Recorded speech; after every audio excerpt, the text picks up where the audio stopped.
Yeah, I like to call them educators because I have a soft spot for teachers because I do too. I was admittedly horrible to them for years, and now I'm trying to make it up to them every chance I get. I have a soft spot for teachers because my parents always stressed the benefit of an education to me, and just an education for the point of an education. And they were each teachers at various times throughout their careers, so teachers are near and dear to my heart. I think everything really, I think the solution, everything is a part of solutions education.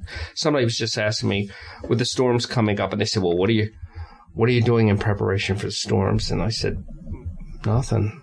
I mean, they'll deploy the task force and they'll put on the show and everything, but the weather's going to do what it's going to do to us, and we're going to clean up, and that's what we do. But they were saying, is there anything that can be done about this? And I said, the only thing you can do is the solution for most things is educate the public to be able to protect and sustain themselves a little better, because there's more of them. And just so that they're not overwhelmed and become completely dependent, when the internet goes off for 10 minutes. And education, I think, is the way to go. Yep, you're right. It really is, because you can only, even if you have every, resource at your disposal, you couldn't help everybody, that's under your authority. You couldn't help them. There's too many people. They've got to be able to help themselves. Very true.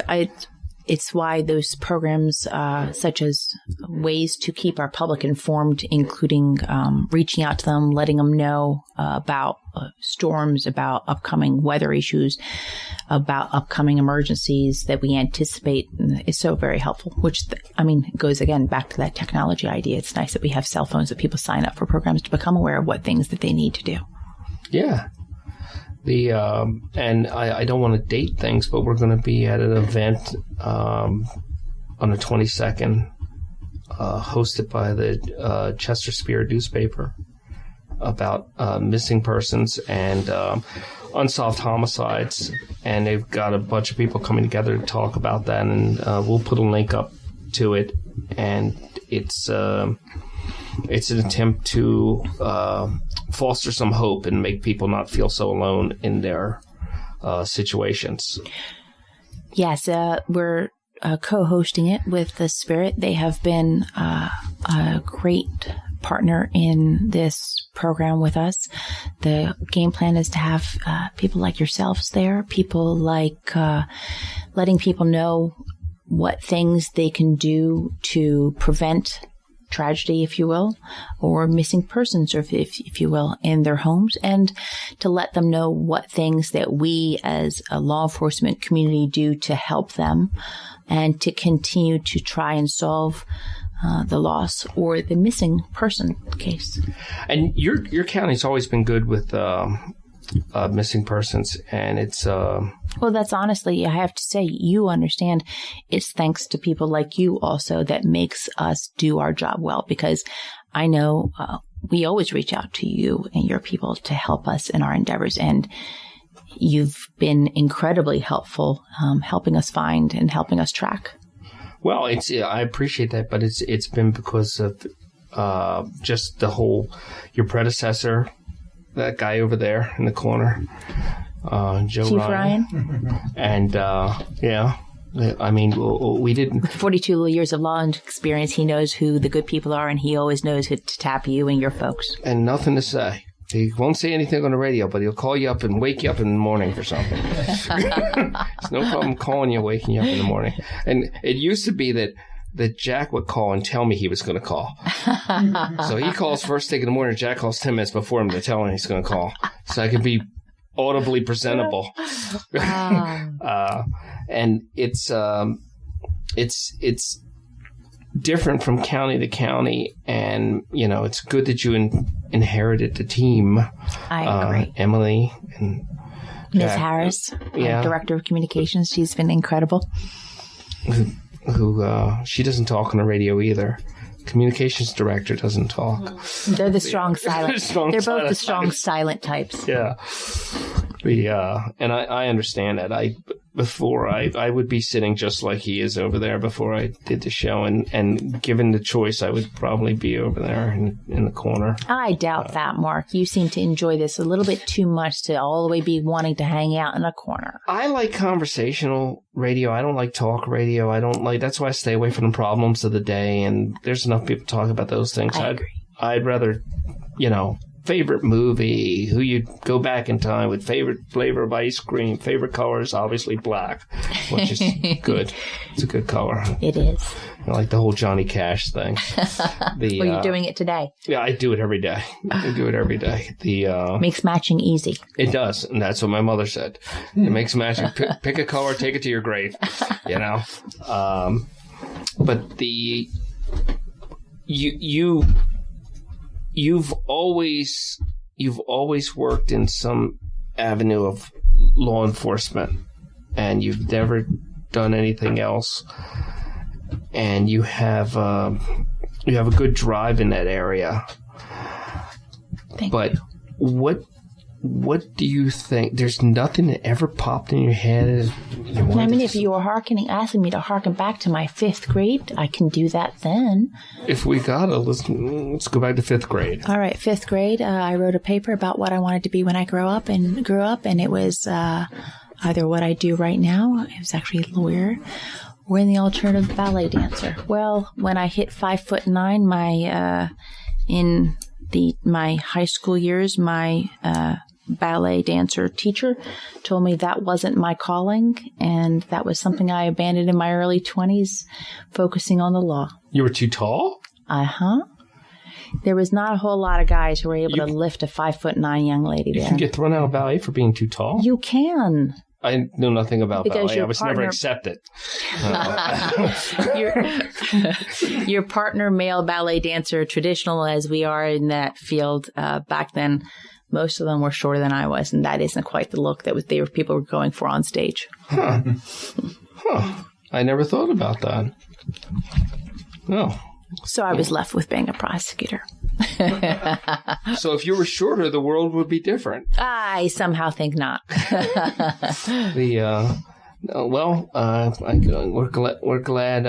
Thank you for having me. That you're a prosecutor, and Jack spoke really highly of you. Thank you.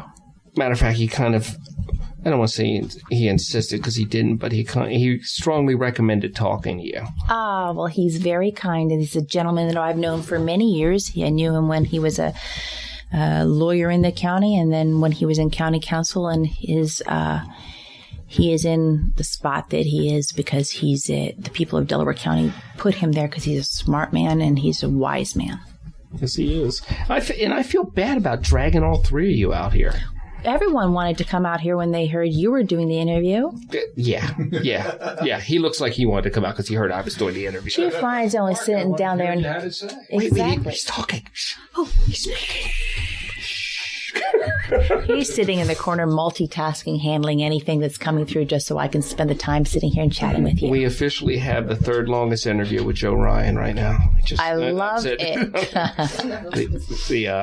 No, thank you very much for coming, and thank you for all that you do, and thank you. You guys have always been great and really responsive, and I think that without the people, I think Delaware County gets hit with some really hard, confusing missing person cases, and I see the world scope of missing persons, and I see different things, and I think that if they weren't handled so well by such a good team of people, I think they would turn into worse things that are happening in other counties, and they get wrapped up a little quicker in Delaware County, because I think Delaware County has good representation. I think that Delaware County is, for better or for worse, it is a county of neighborhoods. It is. Unlike many of the counties, and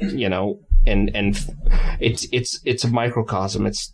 I always joke and say it's like a bunch of people from Philadelphia got mad and moved out and wanted to take the neighborhood structure with them, because you don't see that in other counties. You have We're very lucky. I agree with you, but it's very much of a neighborhood. People care about each other. People care about their neighbors. And as you described, they watch out for them, which we're incredibly thankful for. And you can see, and one of the things you don't see in a lot of places that you see Delaware County, as you drive around, you see different cultures and you see a change in neighborhoods. You can feel a change as you drive between neighborhoods and just...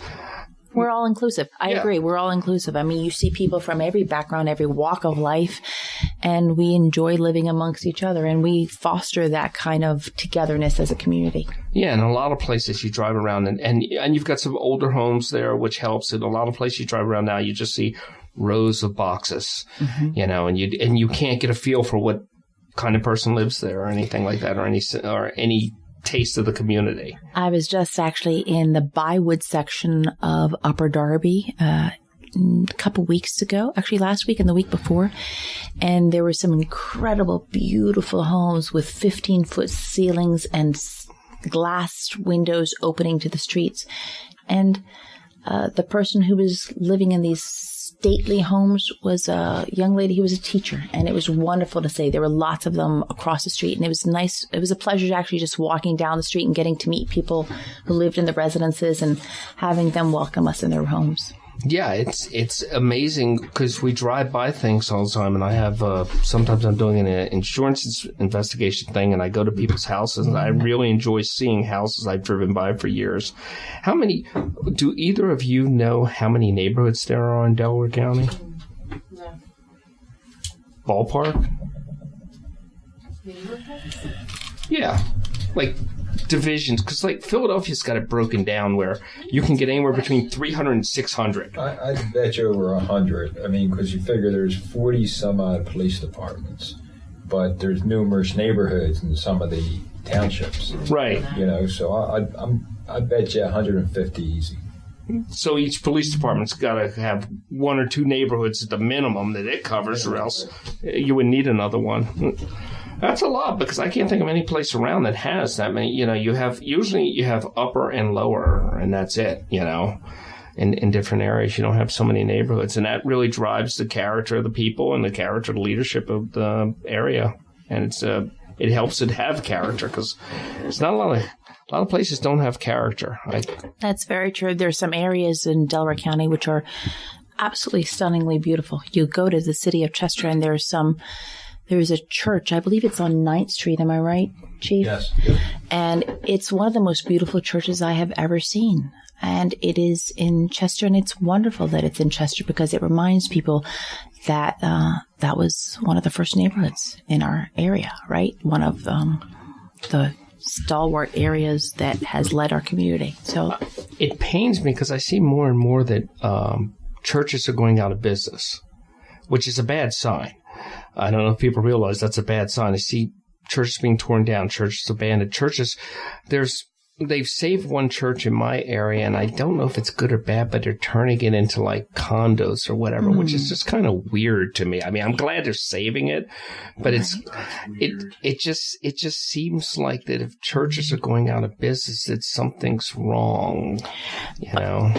It's nice to have those religious leaders throughout different kinds of religious communities, our chaplains who represent all the different communities and the different religions in our area, help us. And so I know what you're talking about. They provide good sounding advice and sounding boards for community members by helping them oftentimes deal with things like what you talked about, which is things like loss, things like missing families, things like how to deal with tragedy.